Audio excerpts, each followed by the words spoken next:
So the Switch 2 has been out for over 2 weeks now, and recent numbers have come out that shows how the software sales are doing, how the first party sales are doing, which obviously they're doing great. They always do. It's a Nintendo platform after all. How the third party sales are doing. And let's go to this Polygon article right here.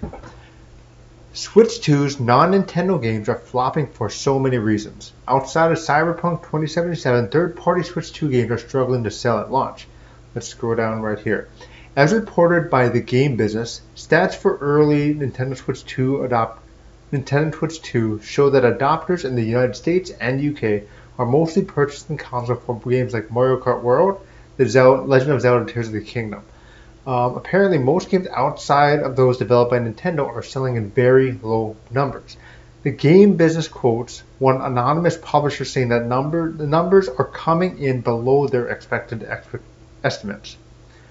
The one exception is for Cyberpunk 2077, a much anticipated port for a game that stands out above other third-party options. CD Projekt Red's futuristic RPG had a messy launch, and through the course of several updates and expansions has enjoyed somewhat of renaissance in the last couple of years now, that it resembles the original pitch to fans. Cyberpunk 2077 is also packed beautifully with a cartridge that references something in the actual game. Beyond that, the neo-noir adventure has benefit of functioning as a showcase for the power of the Switch 2, especially since it wasn't available for the first console. The success of Cyberpunk 2077 on Switch 2 is practically preordained. The very low sales of other third-party games stands in contrast to the eye-popping numbers for, say, Mario Kart World, where a staggering 80% of console sales had Nintendo's racers bundled into the purchase. There is a very good chance that the 20% got Mario Kart as well, purchased separately. Okay, so Polygon gives their reasons on why they think that third-party games are not selling, and I kind of want to give mine.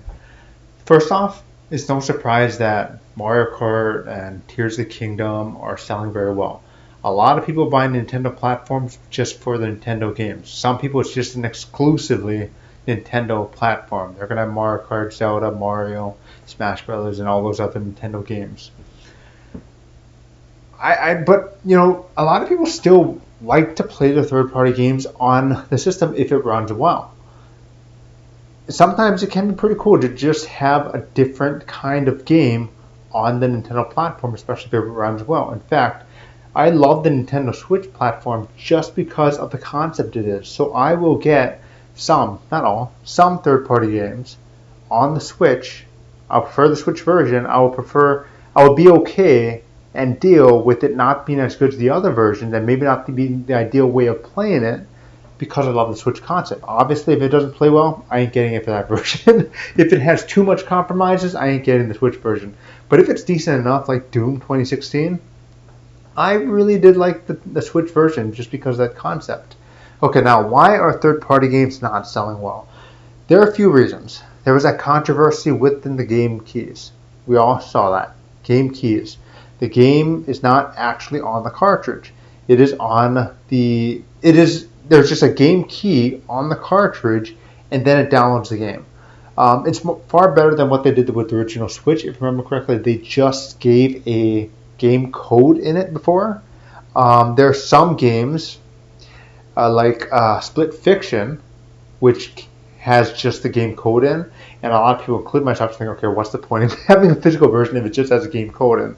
Might as well just make it all digital at that point. Anyway, another reason is, let's be honest, the system is expensive. $450, $500, depending on which version you're getting. And the article said 80% of Switch 2 owners, have the Mario Kart version. So that's $500 plus maybe a Pro controller, which is almost $600. It doesn't leave much money left over for games. So a lot of people could have just had Mario Kart, and that's it. And maybe they're subscribed to NSO, so they're going to be playing the GameCube games. They're going to be playing their backwards compatible original Switch games, which is another reason. The Switch 2 is starting to get known for upgrading Switch 1 games, whether they get patched or not. Some games it tends to even fix, like Arkham Knight is one that is supposedly fixed. W2K18 is another one that's supposedly fixed. It makes other games better, like Bayonetta 3. I've heard it is much better on the Switch 2. The version that you're supposed to play on the Switch 1 is now on the Switch 2, and it's unpatched. It just is that game. It unlocks the frame rate. It fixes the frame rate issues that people had with the original version. So that's another reason the backwards compatibility is not only there, it's much better than a lot of people expected. Another one is that a lot of the third-party games are ports. A lot of people have them. Hogwarts Legacy, Street Fighter 6. Can't think of it. Cyberpunk, but all that's selling really well. But I think the reason why Cyberpunk is selling well is because there was a lot of great advertising for it. People were talking about Mario Kart and Cyberpunk. They weren't really talking too much about the other third-party games. Cyberpunk was kind of like that third-party game that's really going to show you the power of the Switch 2. The others didn't really have that talking point. So that may be why, another reason, other than the full game being on the cartridge, why Cyberpunk on the Switch 2 is selling better than the other games. And another one, and I kind of talked about this before as not really mattering, because before the Switch 2 came out and it was revealed that there won't be a Switch 2 review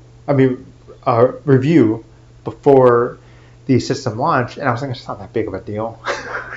I always felt game console reviews on launch were useless. It never fulfills its potential. The hardware is only as good as the software, and the hardware is never fully utilized on day one. So that's why I always felt that the hardware review is kind of useless. But then something I was not thinking about is no game reviews. There was no Mario Kart review. Although a lot of people, they don't need a review to, know that's fun. A lot of people know what Mario Kart is. There was no Cyberpunk review, and then thankfully that ended up being as good as it looks. No Hogwarts Legacy, no Street Fighter 6, no Hitman, no. There are probably others that I'm missing, and I can't think about right now. But yeah, that also might have something to Split Fiction. There's no review for any of those systems, so we don't know if these games are as good as they possibly could have. If they're like another broken port, because a lot of us are still traumatized by some of the broken ports from Switch 1 games, so we're not sure if some of those games were broken or if they were working and playing well. So that may also have something to do with it. But another reason that I didn't think about while reading another one article, I can't remember if it was IGN or Polygon or someone mentioned that, one of them mentioned this while I was researching this, is that Switch 1 games did not launch with too many physical games. It launched with a lot of. By the way, we're just talking about physical. We're not talking about digital. So I don't know. Maybe the digital sales tell a much different picture than this. So the Switch 1 games did not launch with too many physical third-party games. The Switch 2, I think, said 13 third-party games physically. So that is a much bigger difference than the first. I think that the Switch 1 was like 6 games. So that was a much different picture painted when you also kind of realize, because since there's more physical third-party games, there's more to go around. So, we're just talking about the physical versions of it, and we have no idea exactly how much it's ended up selling overall, how much it ended up selling digitally, because that might paint a bit bigger picture that maybe a lot of those sales came from digital sales. So therefore, maybe a lot of people are seeing Switch 2 as a digital system. Because when it comes to the Switch, and I did not do this with the Switch 1 when it first launched. With Switch 1, so I was mainly physical. But I end up doing this with the Switch 1. Because when I travel, suddenly I got to take a lot of games. And then I started to realize, this is kind of like humbug. I might as well go mostly digital. And that's what I did with the Switch 1 later on in its lifespan. I'm coming with the Switch 2 with a little different of a mindset. Most of the games that I bought not all of them. I bought Cyberpunk physically, and